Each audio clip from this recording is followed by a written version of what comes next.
Okay. We're getting ready to set it off just today, like this. Ready now, King Simon is in the building. We're going straight to YouTube.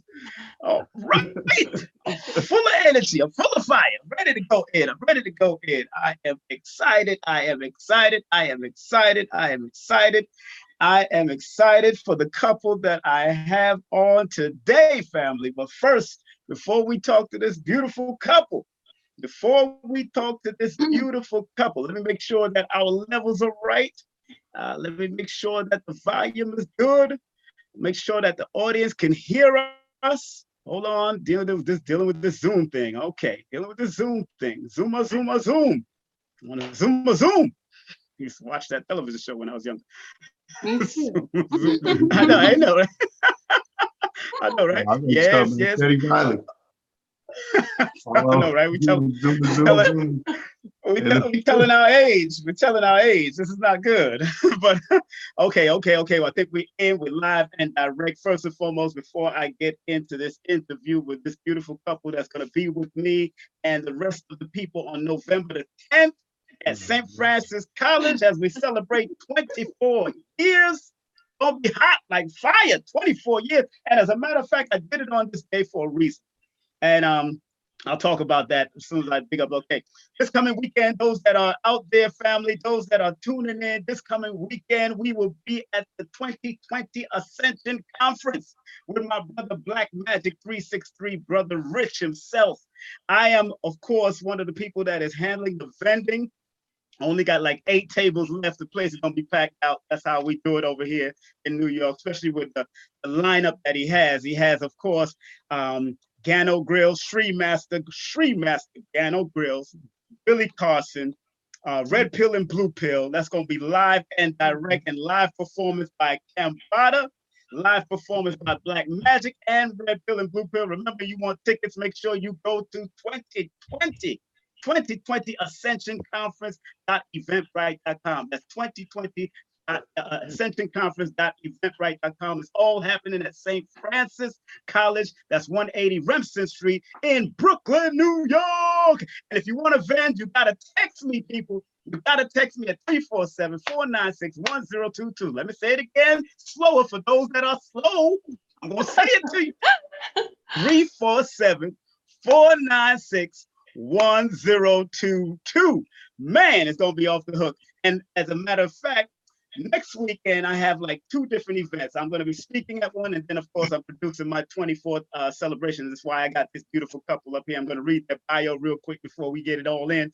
But on November the 9th, we're doing the 2nd annual Business Expo and Networking event featuring King Na, I saw that. the 13-year-old entrepreneur, Ash Cash, the entrepreneur that deals with money. He's worked on WBLS on radio out here. He's done so much great work as far as entrepreneurship. Myself, King Simon, will be dropping the numerovation for the numerovators out there to see how this numbers work for your crazy selves.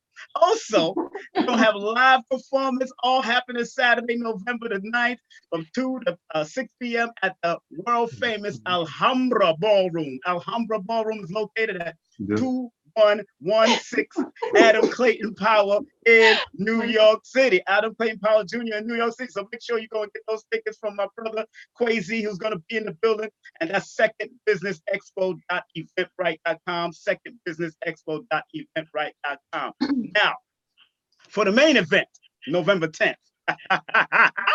Y'all don't understand. Y'all don't understand what I'm about to do here. For the main event coming up. And I have this beautiful couple, and I want to read their bio because it's very important and they shared a lot here. But there's one word that I need them to break down for me on this bio here because it's an exciting word. And it's like, right? And I love it. I love it because it made me go into the dictionary and say, okay, let me look this thing up. Here, I'll say.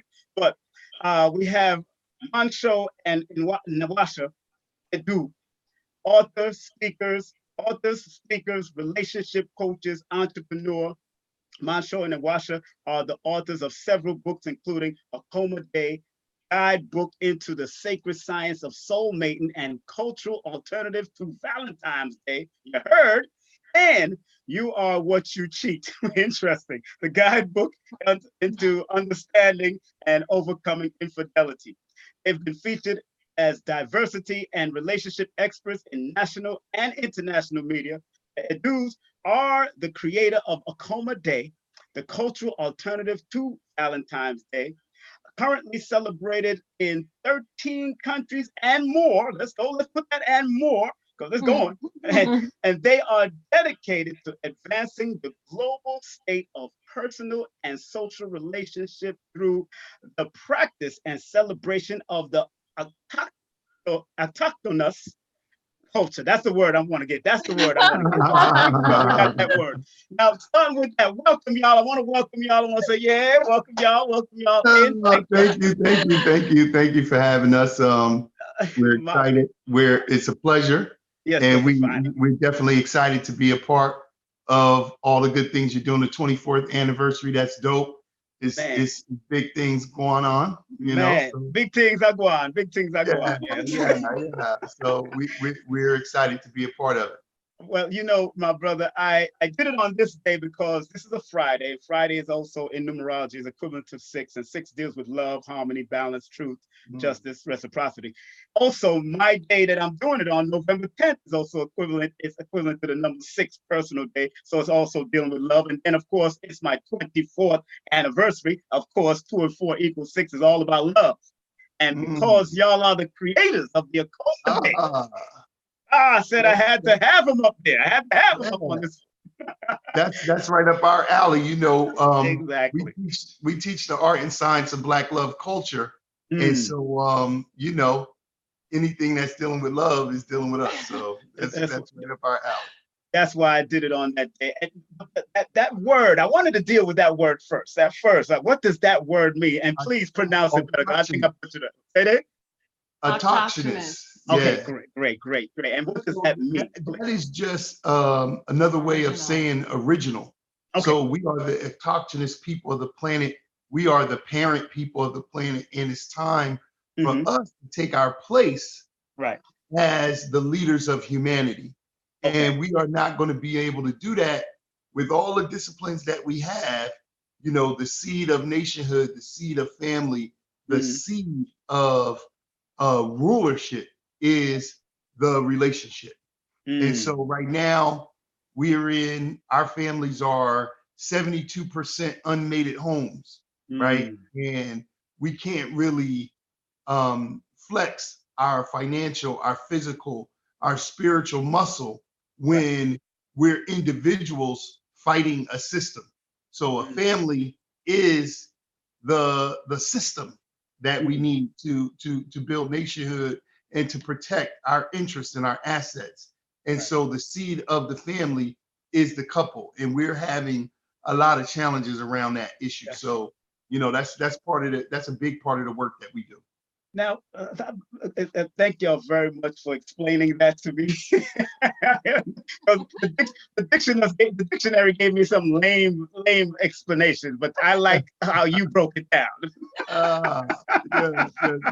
It was very limited. To say the least. But that's an obscure word. That's why we use it. Exactly.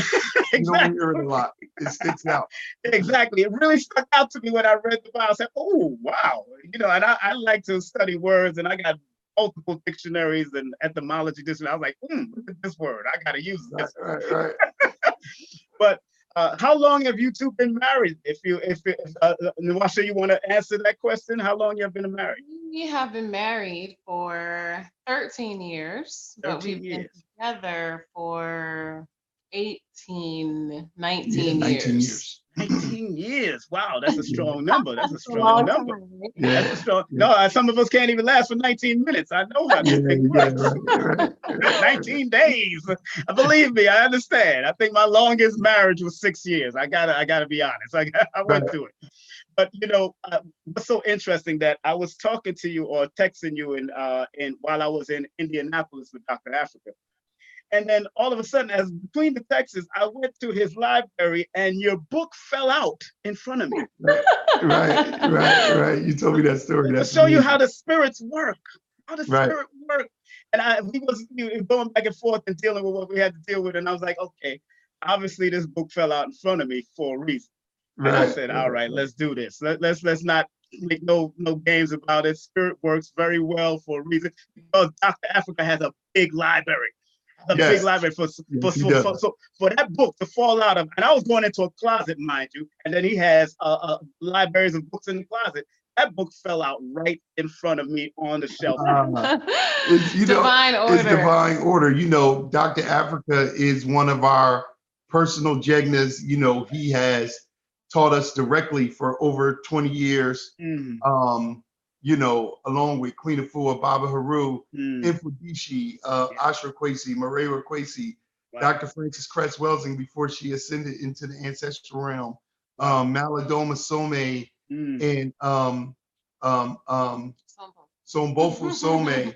These are the people that have taught us and that we've learned from and sat at their feet for the last 25 years. And so, you know, Dr. Africa and Dr. Stevenson, you know, we've done a lot of workshops with them together.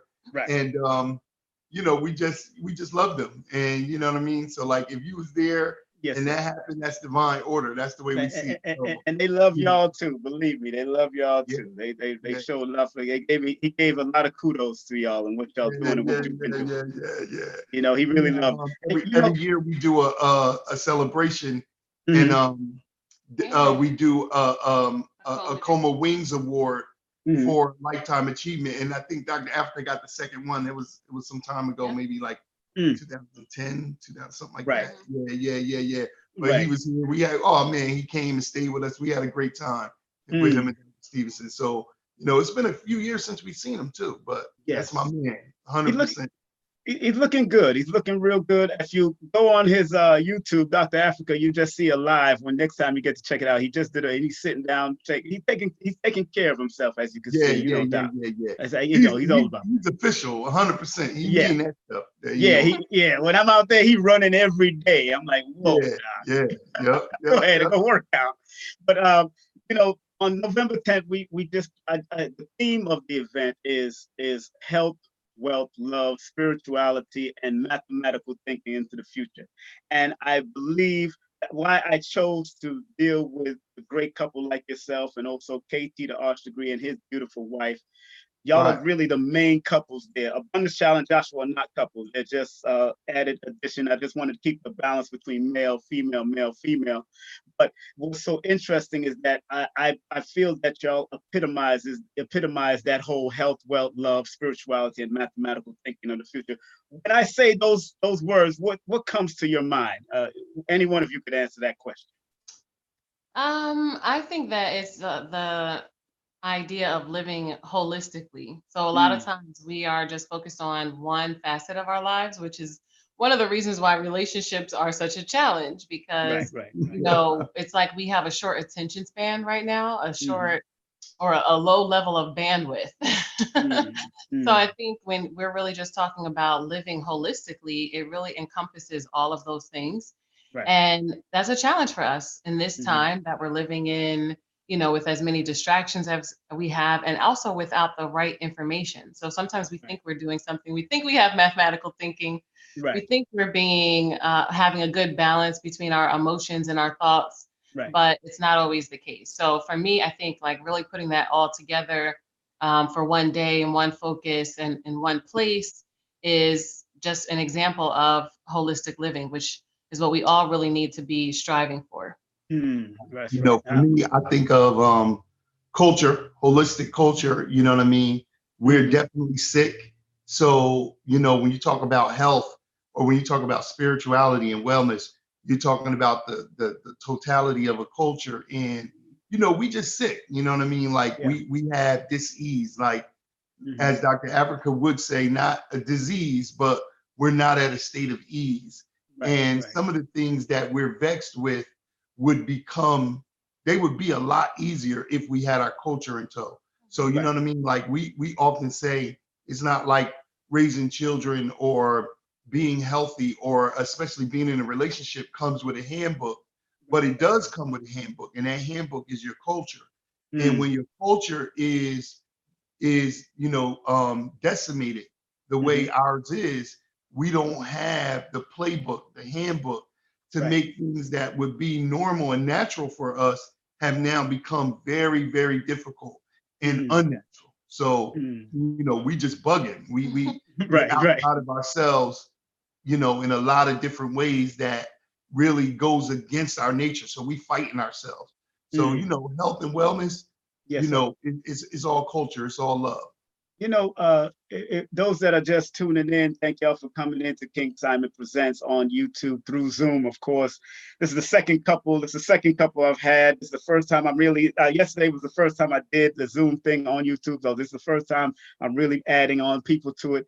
And I'm just elated to have this couple up there because I've been watching their work. I've been on their feeds on Facebook, listening. Also, people like Queen Neat has definitely gave some great kudos to you and Dr. Africa. So yes, people that yeah, beautiful sister. That's my sister there, my Virgo sister.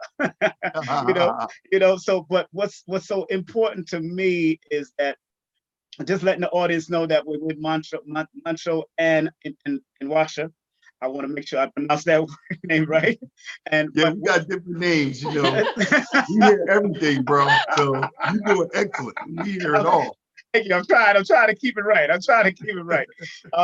And it will be at November 10th at special 24th year celebration. It's really not about me, family. It's really about love. It's really about health, wealth, and development, because I'm a person personally who went through 3 marriages.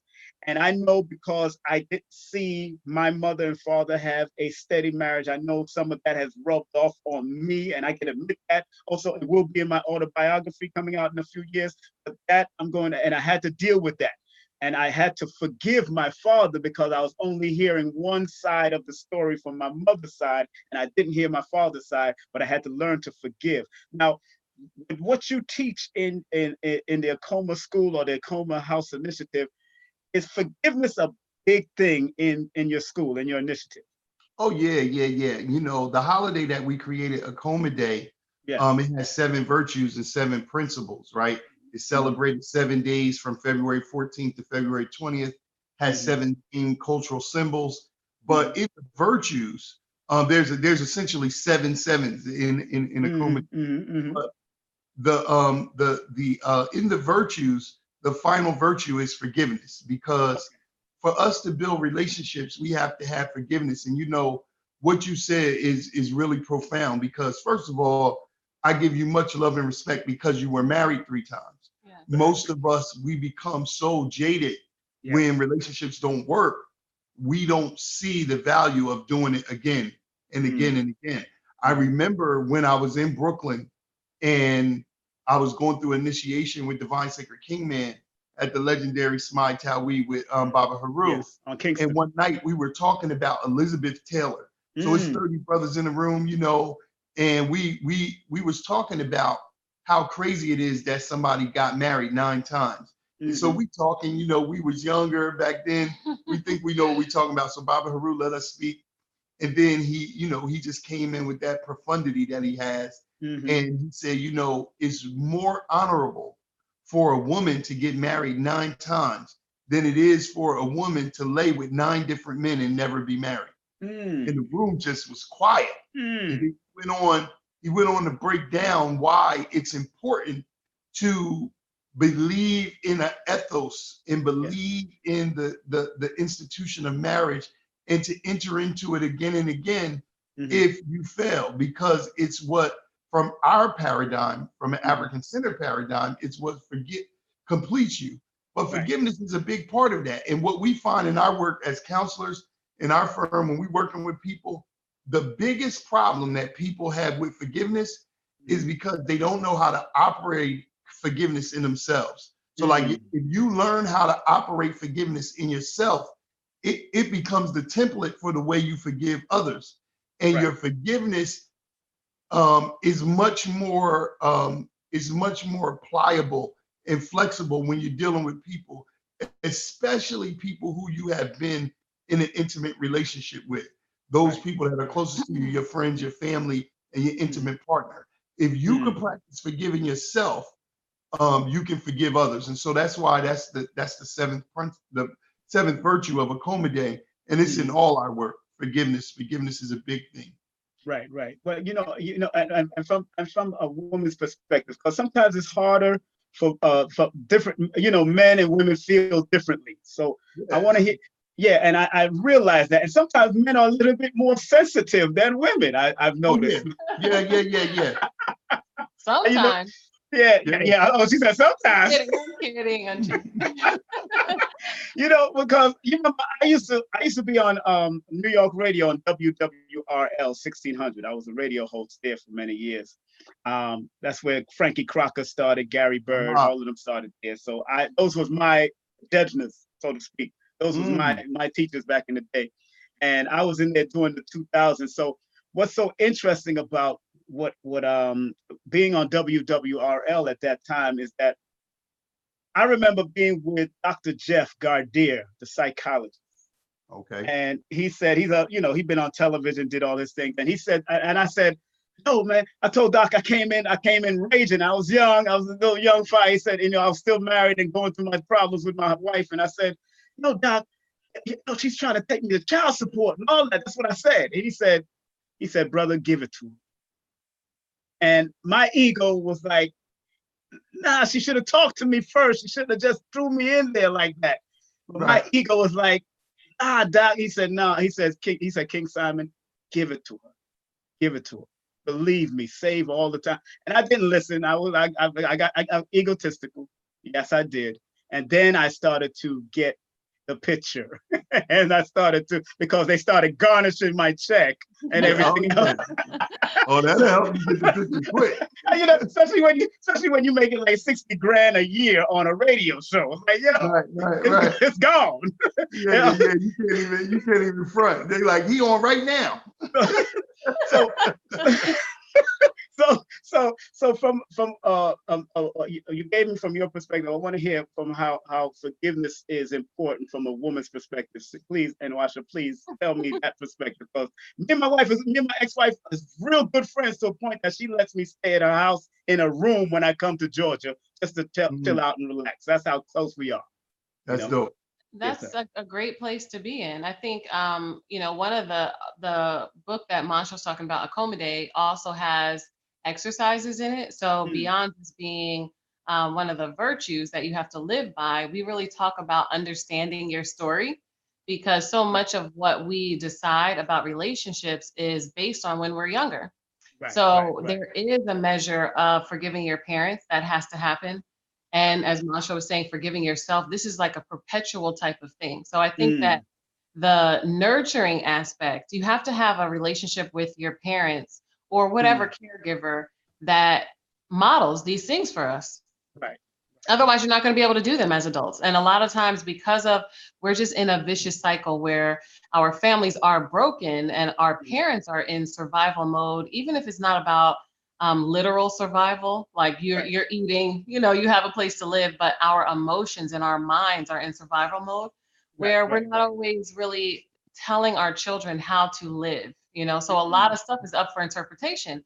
Kind of like what you said, you have to say, I have to get to a place of maturity where I can forgive my parents for what they did and what they didn't do, because we are filling in the gaps when we're younger. And what happens when you fill in the gaps? You don't know everything. You don't know all parts of the story. Even if they were telling us, you wouldn't know. It's sometimes that our relationships are a form of our rite of passage right now. So it's kind of like a rite of passage without boundaries. It's not right. rite of passage. So we don't know things until we've had our own marriage, until we've had our own relationships, that we can say, okay, now that I'm a mother, what could my mother have been going through? Now that I'm a husband, what could my father have been going through?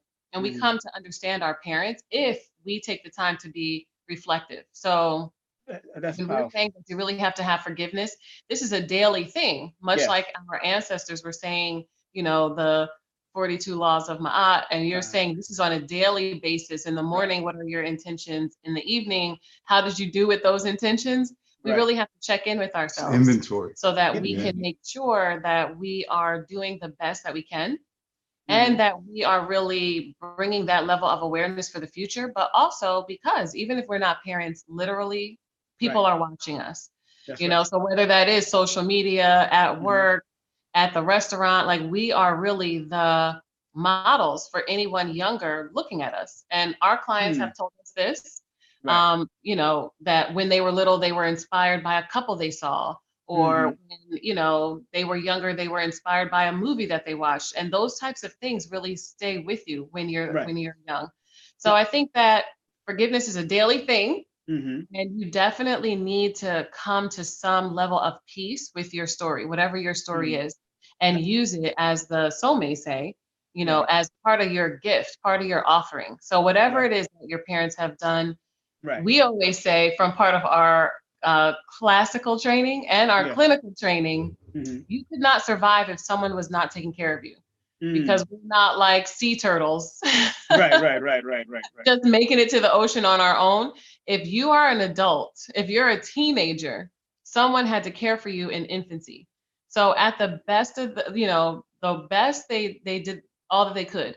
At the worst, you've survived. And for them to sacrifice for you to make a survival, to be in your late teens, early 20s, 50s, 60s, 70s, you need that forgiveness, because people are doing the best they can under the circumstances. You know, and that's real powerful, because you took me back. See, that's why I'm writing my autobiography, because it's crazy. You took me back. And because I might have to do some consultation with y'all later on, but you took me back to the time and dealing with young people, because when I was at the heightened can you hear me? Yes.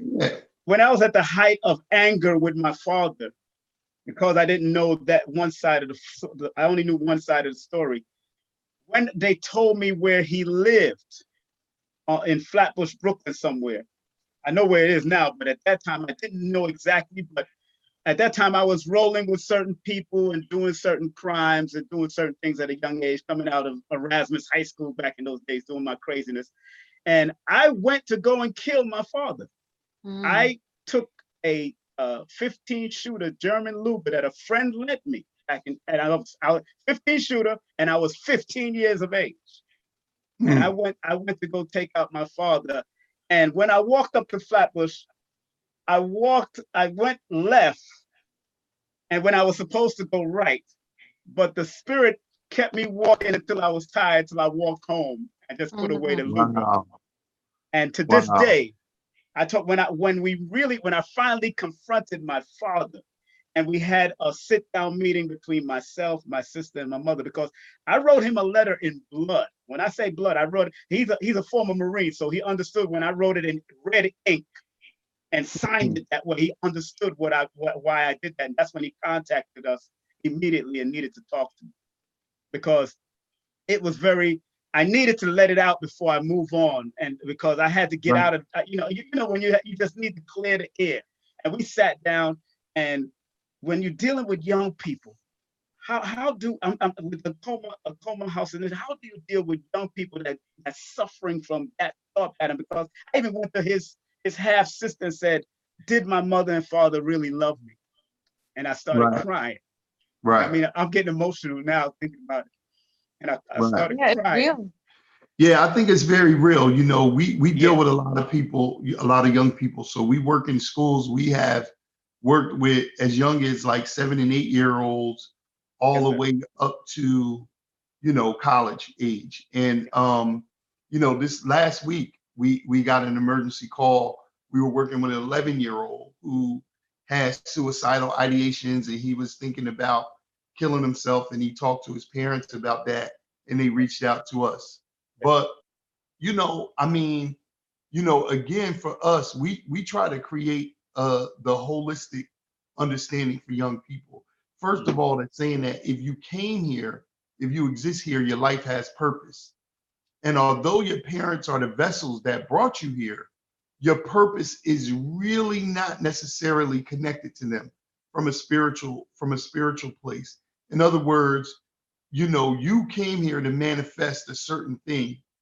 And that thing is to serve you and your character development, but it's also to serve us as the world. So you have a purpose. And the first thing is to tap into that. Then to understand that even if your parents didn't love each other, you are the culmination of the love that's inside of them. Right. Because in order for you to coalesce and be born as a physical entity, you are extrapolating some of your mother, some of your father, and then some of the spirit realm. And then you're materializing that together using the 7 elements of the universe, and Right. boom, you here. So a lot of us are hurt, and we are the victims of a massive trauma. So a lot of times your parents as vessels are incapable of dealing with the role of parenthood for a lot of different reasons. You know what I mean? Like we and you they know, said that too. we've come up through many eras and we see that. Now, for a lot of us, we don't know how to come to our children and say, listen, I'm not really suited to be your parent.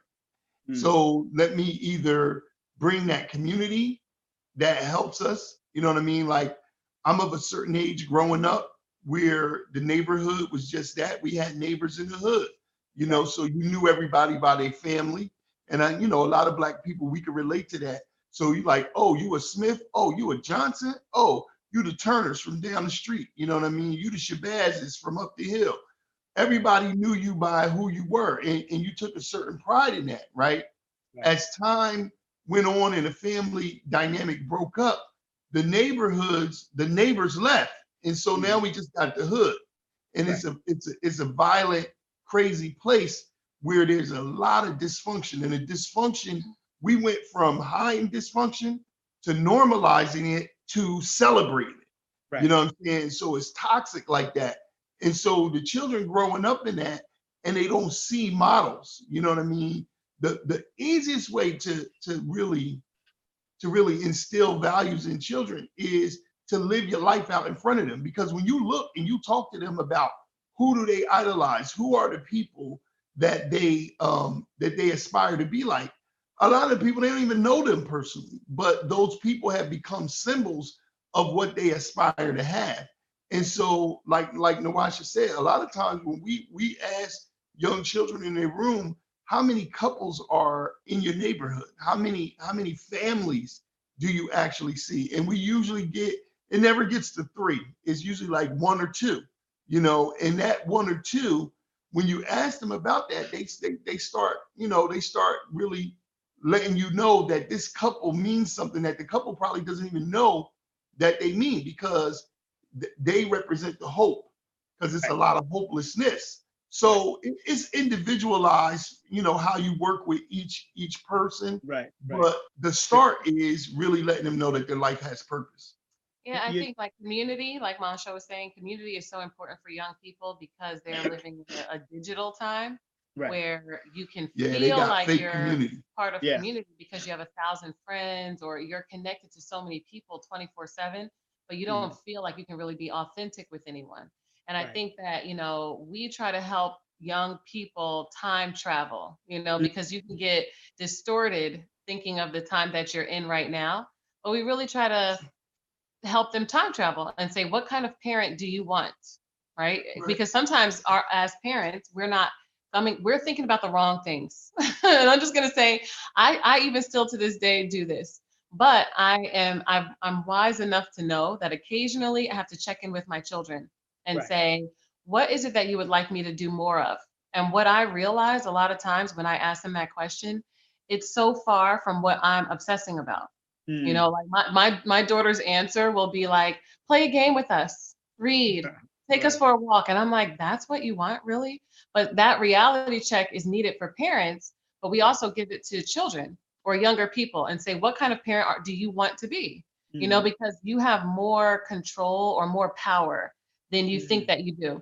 So really time traveling, because we also use, you know, simple things that are popular in pop culture, like the 5 regrets of the dying, or, you know, the concept that if you are going to be 100 years old, what would you want your life to be? Because sometimes we're making those emotional decisions.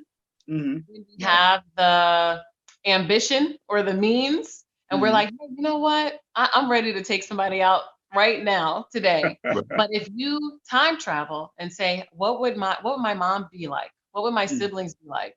What would I be like if I'm really stuck in prison for 30 years or 20 years? Or, like really being able to delay some of the passions that are so at the surface when you're young, in a way to get that reflection again. So there's benefits of being every age, just like we can see that there's some benefits in being our age now. We've got the wisdom and the experience. The benefits of being young and passionate and fast, with everything, thoughts, emotions, it has to be balanced. And without the community, we have a lot of, traumatized youth living with the traumatized adults. Yeah, it's a lot of trauma. We say it takes a village, right? It takes a village to raise a child, but can't be a traumatized village. Yeah, and that's right. Children are just going to traumatize the community, right? Exactly. So that's what we see now, is that we're kind of pit against each other. But if we had a traditional couple coming together, even if they are creating a child and they don't want to be together anymore, that's when you have the backup of your aunties and your uncles and grandparents, even the borrowed extended grandparents who are not your grandparents, but just the seniors in the community who can say, I can still help you find purpose. I can still tell you that you're here for a reason. And there's something to mourn when you don't have the mom or the dad that you feel you deserve. Right. That's worthy of the grief, but we don't know how to grieve without going to, only the anger or, the distraction of entertainment. We really don't know how to grieve our losses. Right. And we've suffered a lot of losses, and we continue to on a daily basis. And it's so important to learn how to do that so that you're not destructive to yourself, but in any relationship where you're turning just to use somebody, whether you're using your children to make yourself feel important, using some mate to make yourself, to pacify yourself. It's just going to cause more and more trauma. I know, and that's very powerful. I just want to thank you, because of course this is being it's a little healing for myself. Well, thank you for putting it out there, because somebody else is going to resonate with it. Right. And, it's so important for us to know that our stories are very unique. And, we know as an individual, we will never be duplicated, but we have some common threads in our story. So when one person stands up to say something, it leaves another person, you know what I mean? And the more, we have different opportunities. If you're on the radio and you're public and, in the community, you have more opportunities to touch a lot of people. But when other people are touched, they can touch the ones who are close to them, and they can step in the community and create that sense of purpose and sense of healing that we actually all need. So this is, everything is divine order, but it's good for you to put it out there. Yes. Because it takes an amount of bravery, and authenticity and, peace, again, trust in the process. Even if you don't know how it's going to turn out, you're accepting who you are, and who you are, who we all are, has value. Right. And I think that it's something to be commended. And if those that are just tuning in, those that are just coming in, we're speaking with the great ones from the Akoma House Initiative, Montsho and Nwasha. They're here, and they're going to be at the event November the 10th. Make sure you get your tickets. I put it in the description, of course. Eventbrite, KingSimonProductions.eventbrite.com. It's only $24.99. You people like the 99 behind things, so it's $24.99. $24.99, but there's more at the door. But believe me, family, you want to be there as we celebrate, of course, not just me, but the work of just trying to keep the community together. And I started off in the reggae and soca world because my family's from Jamaica and Cuba. And what's so interesting about that, I started at SOB's nightclub professionally. But I've been doing promotion since I was 12 years old, because I was born in a nightclub. When my father was with my mother, he opened a nightclub the year I was born. So it's so interesting. I grew up in that stuff. So I'm really celebrating all my life of being in promotion or production in some portion, 52 years of my life that I've been in it. So I'm excited. This beautiful couple is going to be, beautiful people are going to be there. I need you to be there. Doors open at 1 p.m. We're going to be at St. Francis College at 180 Remsen Street, downtown Brooklyn, right there off of Court Street, not too far from the movie theater downtown, not too far from where the old what you call it, Red Cross used to be, right? Not too far from any of the bridges. All the bridges are like 5 minutes away from the venue. All the trains are in that area, the A, the C, the F. We got the 1, the 2, the 3. I mean, well, the 2, 3, 4, 5. All those trains are there. So we need y'all there to come and enjoy the greatness of these beautiful people as they share their wisdom about, of course, wealth, health, love, spirituality, and mathematical thinking into the future. Now, moving right along, because I know I'm not going to keep you here too long. You know, people like to talk for 3 hours, and I'm like, look, 1 hour, we straight, we good. We got things to do, not like blog talk back in the day, you know. Right. Remember blog talk? Yeah. You know, so we dealt with the children, we dealt with forgiveness. What do you say about molestation and that healing factor? Because I've said this on the air before, that my 2 girl cousins have fondled me when I was young, but when I confronted them at the age of, when I reached the age of 50, when I confronted them, I found out that they were also molested or fondled, and then the cycle continues. How does the Akoma House Initiative deals with breaking cycles? Right. Well, you know, understanding is the first part. And it's so interesting that you said that. Yes. You know, we work with a lot of people. I myself was molested for a 6-year period. Wow. And from 2 years old to 6 years old. I mean, from 2 years, that's 4 years. Right. 2 years old to 8 years old by a family member who was violently killed shortly after that.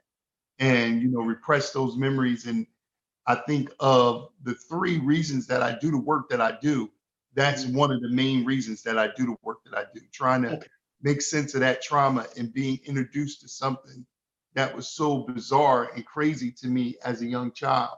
But in the work that we do as a culturally based counseling and consulting firm, we deal with, we speak all around the country, and we you know, the media and all the stuff that we've done, we get so many people that come to us dealing with molestation. As I was coming up, you know, you get like this 6th sense, and I really could call it an 8th sense, but you get this extra sense of the magnetism of people who've been traumatized. And throughout my life, I met so many women that I dealt with. In fact, I say often, probably the first girlfriend I ever had and Nwasha are the only 2 women that I've ever known and been intimate with that have not been molested. Every other woman that I've ever known, and many of my friends that I've met, and you know, they had that. So this is a pathology that really comes from our ma'afa, from our enslavement. It's something that prior to that time we didn't see, but then the way we've perpetuated it, it's like epidemic, you know, and it really cracks your soul, because it does a couple of things. It violates your trust. It definitely hurts your body depending on the extremity of it, but it also introduces you, if you're a child like I was, it introduces you to sexuality in a very perverse way. Exactly. And it has a psychological impact that kind of goes with you for a long time. So I was just working with somebody or talking to a friend, and he was talking about, how do you reconcile being introduced and being involved in sexual intercourse at such a young age? And I told him something that a lot of colleagues in the field say, and that I actually agree with. Sex is a consensual act. Molestation is not really sex. Like rape is not really sex. Now, technically, we would call it that. But actually and psychologically, one of the greatest things that separates violation and intimacy is intention, right? So you want to be with somebody. So when a person who you don't know runs by you and violates you and grabs your body, or all the different levels that are worse, that's not really a sex act. What that is a violation of your self-respect. I mean, your spirit, your mind, your body.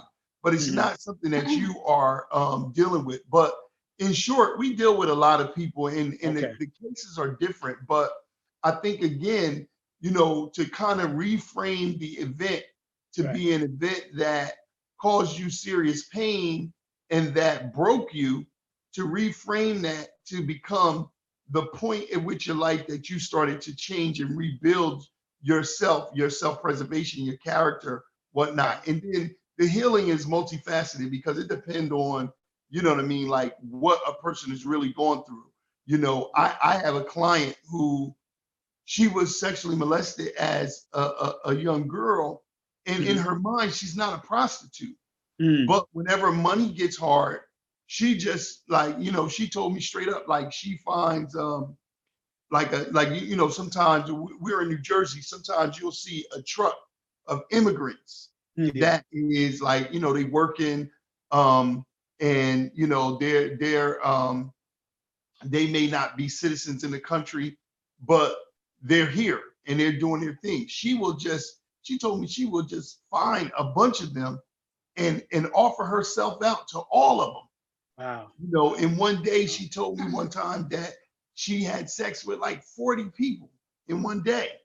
Wow. And I was like, wow, you know what I mean? And so some of the things that I've done working with her have been a little bit different than, say, a young person that's come to me where a cousin or an uncle or a sibling has, touched them or violated them in some kind of physical way. So it depends on the people, but we deal with it a lot because it's pervasive out here. It's damn near everywhere. This pedophile culture is insane, and it's very misogynistic out here. That, for us, sex or, a divine union, intimacy, the true purposes of sex are for us to reconnect to that spiritual energy.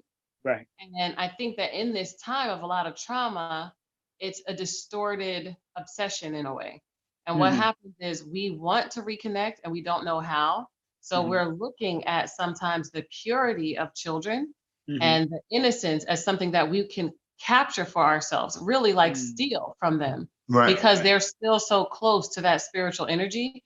This is why, babies demand so much attention in a way. A baby can just be in a stroller or on the elevator and everything, this conversation will stop just to be like, oh my goodness, how new, right? Because we're all craving. It's kind of like being the eldest elder, right? We know that person is in a spiritual place, either on their way back to the divine realm, or they're just getting here from there. Right. And I think a lot of times we just have a distortion with sexual intimacy and sexual energy.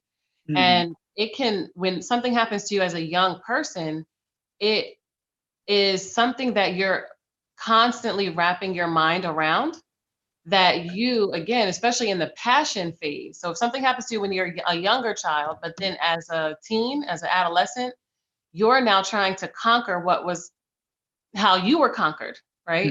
And then that is some of the beginning of turning to a distorted experience yourself, because it's not the kind of intimacy where you're necessarily giving, but it can be the kind of intimacy where you're trying to win or you're trying to have control. Like the client Montsho was talking about, if you're saying, hey, I had to put my mind someplace else to deal with this trauma, and I had to deal with that for 1 time, 5 times, 2 years, 5 years, it's easy for me to put myself in another place right now. And, that was another thing that Sombo Fusome talked about in one of her books, that if you have been molested, if you've been hurt and abused as a child, you've developed a superpower to be aware of people's unspoken vibration, right? So you can be a natural protector of children.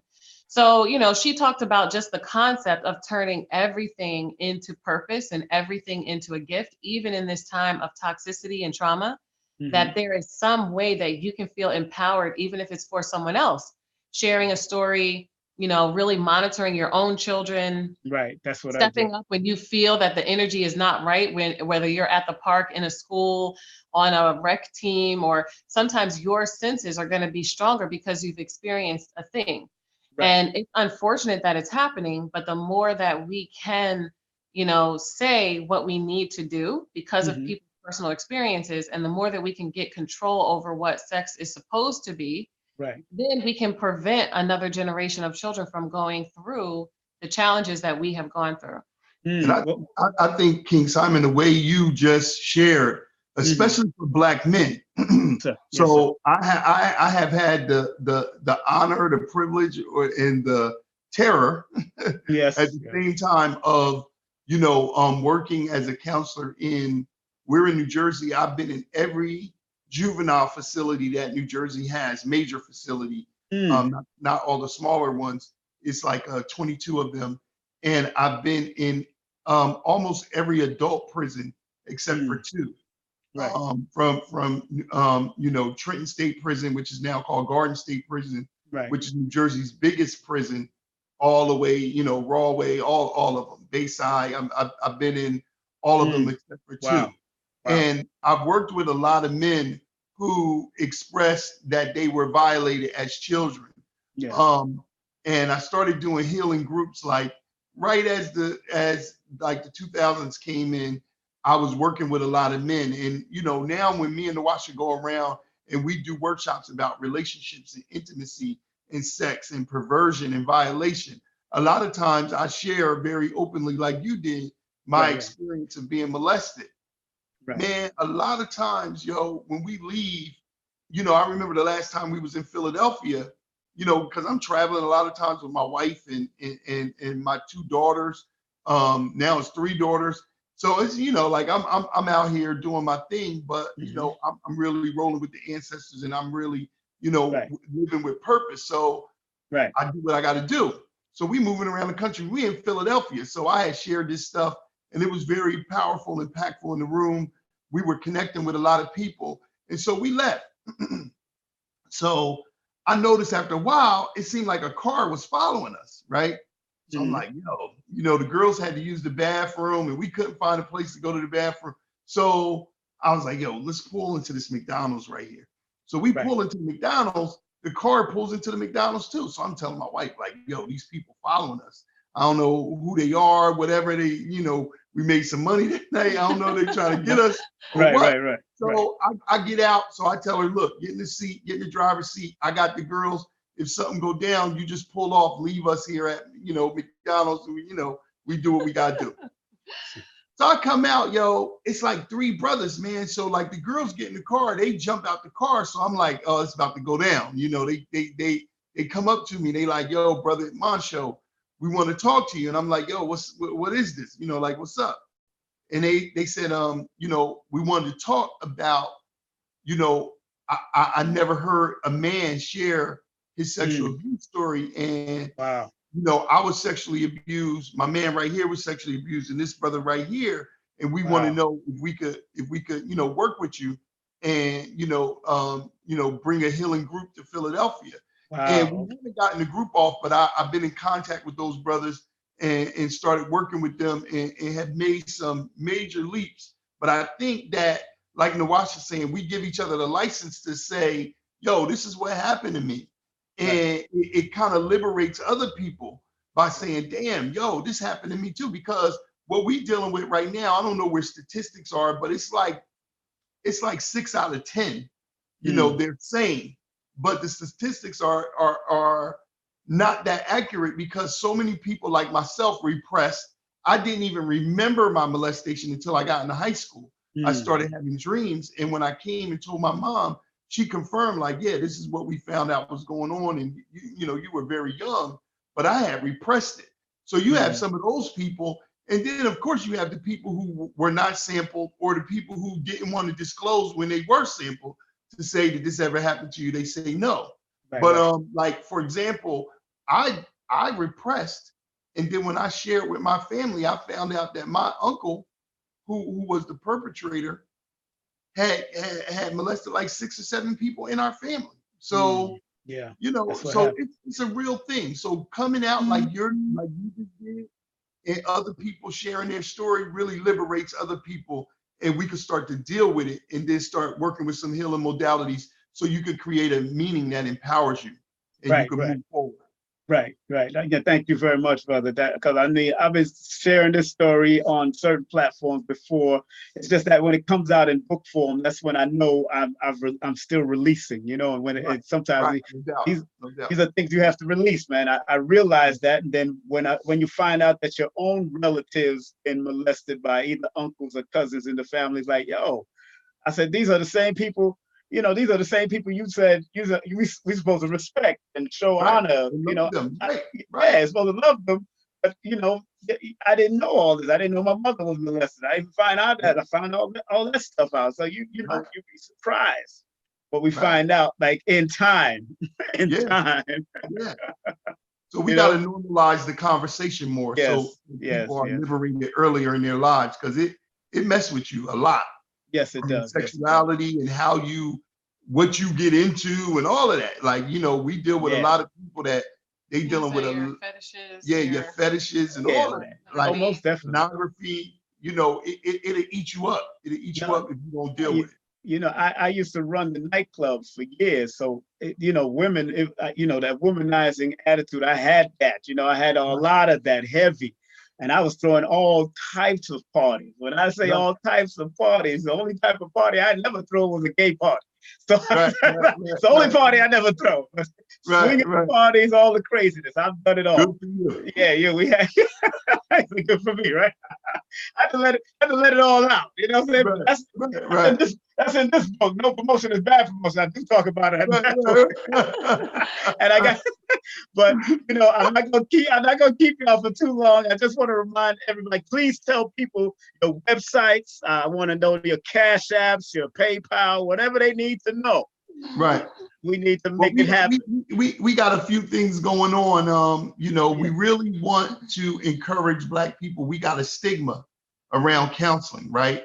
Right. And receiving wise counsel is ancient. It's indigenous. It comes from us, right? We if a group of men is bringing a male through boyhood into manhood, a group of women is bringing a female through girlhood into womanhood. But it's a group of couples that would bring a new couple from courting and mating into nationhood. And we got to get back. We got to destigmatize the whole concept of even the word thera and therapy. All of this stuff comes from us, right? So we have to receive wise counsel and get some culturally based psychological work, because we're dealing with trauma on top of trauma on top of trauma. And it's a beautiful thing that you're bringing together, because our spirituality is traumatized. Our health is traumatized. Our wealth is traumatized. And all of our relationships, primarily being our relationship with ourselves and all others, is traumatized. So we're ineffective as men. We're ineffective as brothers. We're ineffective as sisters. We're ineffective as parents. We're ineffective as friends. We're ineffective as sons and daughters and neighbors. So we messed up out here. And this ain't something we could white Jesus away or some superficial stuff. We got to really deal with stuff that addresses who our nature as Black people, and we can make it group and communal. So we got a couple of things going on. We got you want to talk about the school and Well, what we know is we need a true rite of passage. So we're using our life as kind of like the bootleg rite of passage, because it's just divine order. You're going to get the lessons that you need. You're going to attract the people that you need to attract in order to grow. But we want to be more intentional about our rites of passage. So we have the Black Love School, where we think that we've seen common things with all of our clients, whether they're male or female or whatever age, whether they are single or married. There are certain principles, foundational elements that are indigenous to us, octogenous, right? Right, antioxidants. That we don't know, right? So we Right. developed the Black Love School. You can check it out at bit.ly link. So it's bit.ly/ and Mhm. then Black Love School, Mhm. where there are just different principles that you can take a listen to. So there, it's audio visual elements to it. We give Mhm. heart work instead of homework because we Mm. really want you to be experiential and do something. So it's not just about the feeling or the emotion. It's not just about the awareness or the mental, wrapping your mind around something logically, but it's Right. really like taking action in your life that's going to make a change. Say, So say, we say that website over again slowly so we can get it in the description box, please. It is bit.ly and then bit.ly, right? yeah, Ly, slash Forward. slash, forward slash, yeah, okay, forward yeah. slash, And then Black Love School. So that's capital B, capital L, capital S. So every word has a capital. Black okay, Love black, School, and okay, it's an online platform, a monthly subscription. It's $42. You get okay, 2 classes a month. The first week and the third week of every month, it's a mhm, new audio visual class that comes in.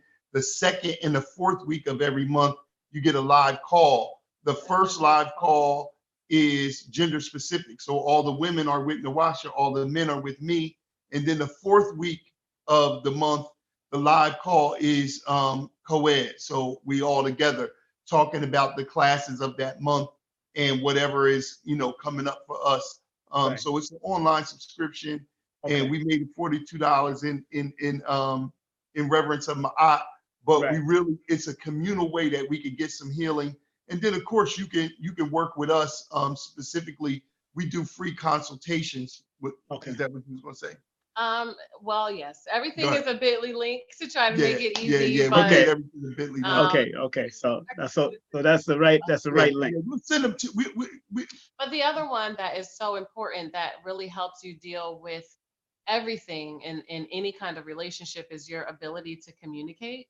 So Hmm. we saw again that when we work with people, whether it's a family, a couple, someone getting married, someone separating, that one of the primary skills, I'm just going to say the primary Hmm. skill that you need is to be able to have healthy, holistic, harmonious communication. So and for Black that, people communication.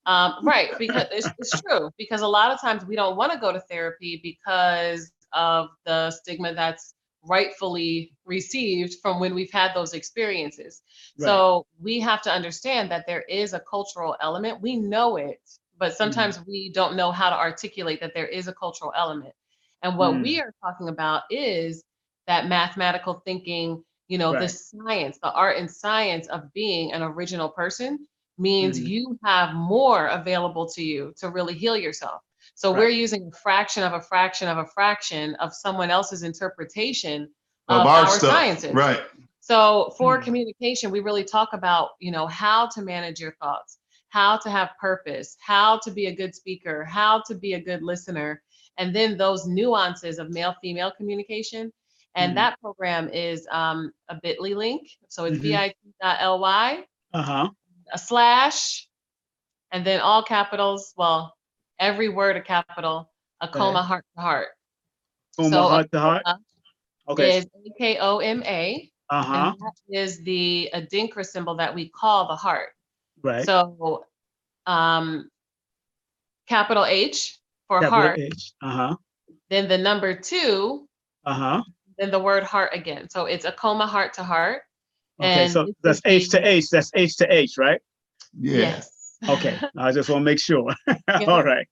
So this is the way, so this also includes heart work. It has some videos Hmm. on rituals that you can do Hmm. that we really need to embrace because part of us learning and from a cultural perspective is that Montsho mentioned the seven elements, but Hmm. we're talking about really using everything at our disposal, right? So the universe is here for us to be reminded of what we have internally. So when Right. it's time to use water or fire or earth or electricity, it's time for us to use those things as healing modalities and technologies, as Right. Maladoma calls them, African technologies. Before we had this technology, right? That we're on the phone, we're on YouTube Live. That's running with crystals and quartz and so many things that we are using that someone else is able to help us, have access to each other. Right. We were doing the similar things when, if you know, Dr. Africa says that's how we were doing the Yeah, pyramids, and that's how we were really able to manifest amazing things on the planet. So right now in your everyday life, you can still say, okay, what does water represent for me? And I need to use that in part of my communication. And I need to know what time to use it, how to use it, where should I do this? And really use all of those things to improve our communication first with ourselves and with, the Most High, so that we have access to our intuition and we're paying attention to our first self, as we call it, but then also to understand someone else, because a lot of times people feel that they need to bring the person to counseling with them. Right. You don't have to do that. When you change, all of your relationships change.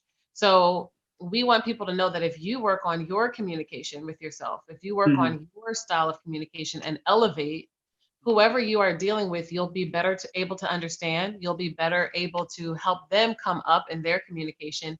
And you're going to be practicing the rituals, the virtues, the principles of where you actually want to go. Because so many of us are focused on what we don't want, that we keep manifesting it. Like, I don't want somebody who's yelling and cursing, and I don't want somebody who's distant. And then you look around and that's exactly what you have. What you're trying. Is what you don't want all the time. So perfect time of year to really be reflective, to come out to an event like this, to prepare yourself, because we're coming into the holidays where you're going to be around some people that you have to have important conversations with. And we're also coming up on the new year, where we set a lot of intentions, but we don't follow through. And then after that is Akoma Day. Exactly. Fall season of taking it down, and this winter season of hibernating is really the perfect time for you to do the work that you want to do, because you don't want to be 100 years old regretting the conversations that you can no longer have with people who are not here. And you also don't want to say that you lived a life that was less than what you even wanted, and you knew it all along, right? So we think relationships are the most important thing in the world. It's what you're busy working for, earning money for, building your home and legacy for, is really your relationships. So it's time to put that in the forefront in a way that is healthy, instead of just like putting it in your back pocket like it's only for you. When we can know from this conversation and every conversation, how quickly does your conversation go to relationships? At work and with friends, it's only a couple of minutes before you start talking about somebody else, right? Right. Exactly. So it's just something that we need to take care of. If you're listening to the sound of my voice, you probably have a relationship that you want to improve. So you can reach out to us for a complimentary strategy session. And that one is bit.ly/Akoma soulmate. I'm sorry. bit.ly/soulmate strategy session. But you can talk to us about what it is that is keeping you up at night, that's stressing you in your relationship. Okay, so there's we share all these links with you, and we'll share them with you. But I just want to say that we appreciate you, man. We were watching you as well for some time, and there was a time we were in Brooklyn every week for like about 3 or 4 years, but it's been about well over 10 years since we've been back and forth, ever since the temple closed, and we weren't there as much. And we've been touring around doing talks and doing workshops and events. And we've been to Brooklyn a couple of times. We did Akoma Day there last year. And I was at the 5 spot and at Nicholas, and but it's been a while since we've been to Brooklyn. And when we were looking around for who does the type of quality events that we're used to and that we try to put on ourselves, your name just kept coming up. Everybody just kept saying, plug in King Simon, plug in King Simon. And I think a couple of times I might have inboxed you because we were Facebook friends and said, yo, I heard you the man to get with, and we got something for your next event. So it took us a while to kind of get together, but we're very grateful. Yes. We're honored to be a part of your 24th celebration. Yes. And I love the fact that you bring so much history from so many worlds. That's what we have to be now. You got to be like a jack of all trades. You got to know the clubs, know the streets, know the culture, know all the different movements, so that you can bring the people together and show them that there's commonality in all of our differences. So, you know, Funtu Meriku, Dinku Meriku. That's the, you know, the unity in our diversity. So, you know, it's dope, man, and we ready to get it on. So I can't wait. Doing your thing. I can't wait. November 10th is gonna be on and popping. If y'all go, y'all make sure y'all share this video on your social media, because it really drops some wisdom from molestation to dealing with children to dealing with cycle breaking, all that stuff. They drop some wisdom, but they're gonna drop it at our event on November the 10th. We bringing it. And y'all can do a PowerPoint if you're doing a PowerPoint. If you want to do a PowerPoint, you can. Yeah, we got that. We Just bring your stuff. Be there. All our New York family, please come out. We reaching out to all of them. There's a few couples that we marry. We marry couples, and it's a couple of couples that's up there in that area. They trying to come out. So we're looking forward to seeing everybody. So, you know, it's going down. Yeah, November. we got a 30-foot screen, brother. So hey, handle it. Yes. Don't play with it. Handle it. It's a college. It's a college, bro. But it's my pleasure. Thank you very much for coming aboard, both of you. Thanks for having us, brother. We appreciate you. Much love to you. Appreciate y'all too, man. And please take care. Make sure you give the hug to the family. Can't wait to see y'all November 10th. And I was with Baba Heru at their last celebration. Very good celebration. We had a good time over there. Yes, it was good. He enjoyed it. We should have been there. We did send Baba Heru a message, and he responded to our message. And I'm like, yo, man, we just out of the loop. So much, you know, New York is the epicenter. There's so much going on. We just hear stuff like, boom, it just come out like, yeah, this next week. It's the most incredible event in the world. It's like, yeah, it's next week. You know, we like, oh, we working or we got it down, whatever. So, you know, but we got to plug back into Baba Heru. We love Baba Heru.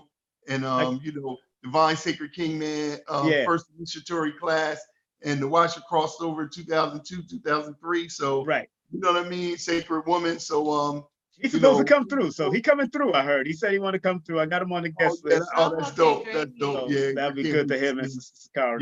Yeah. So we there. We coming to represent, bro. All right. Well, thank you. Have a great evening, man, and thank you very much, my sister. Thank y'all very much, family, for being a part of this journey that I'm on, and I'm being a part of your journey. That's how it is. Yes. All right. All right, Dion Kruger. All right. Hotel. Okay, all right, family. Just want to thank that family there. Of course, remember, November the 10th, it is on. It is on. Let me see what's going on here with my screen. I think, let me see. I don't even know how to knock y'all off. We leaving. I'm trying to figure this out, you know, and I just got into Zoom, and then now they're telling me my battery's dying. All kind of stuff is going on over here. I'm gonna have to hook up before my battery dies. Let me hook up my battery here. Yeah. Come on, stop playing. There you go. Got it on time. All right. Well, I'm gonna say bye to the family, and y'all will talk. Remember, November 10th, King Simon Productions.eventbrite.com, King Simon Productions.eventbrite.com, King Simon Productions.eventbrite.com. I think they're gone now. So I'm happy. We just spoke to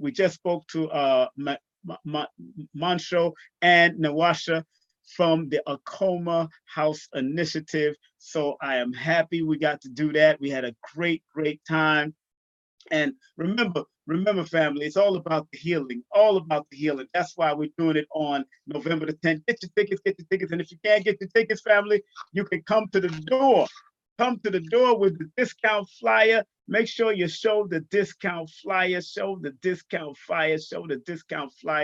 at the door, and make sure you get to come on out. You could carry the flyer or you can show it on your phone. Go to my Instagram and copy it, or go to my Facebook and copy it and bring it, or just show it off your phone and you get a discount at the door.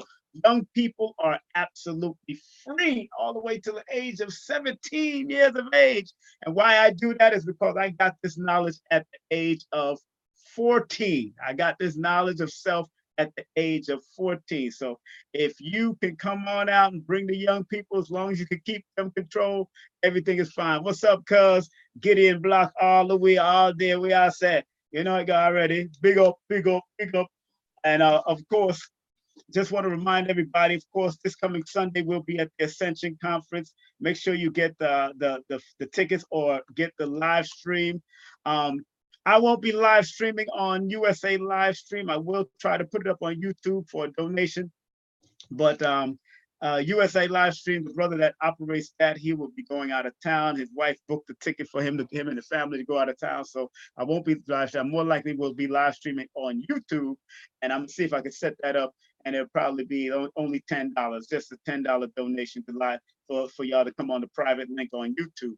And remember, Brother Rich is doing something big, and that's going to be happening on November 3rd, this coming Sunday. Everybody's going to be there, of course. Red Pill, Blue Pill, Shree Master, Gano Grill, and of course, Billy Carson, live performance by Kambada. And on November the 9th, I will be at the Alhambra Ballroom with Ash Cash, King Na, the 13-year-old entrepreneur, and Brother Quasi. We're going to be speaking on Turn Your Social Media Follows into Money.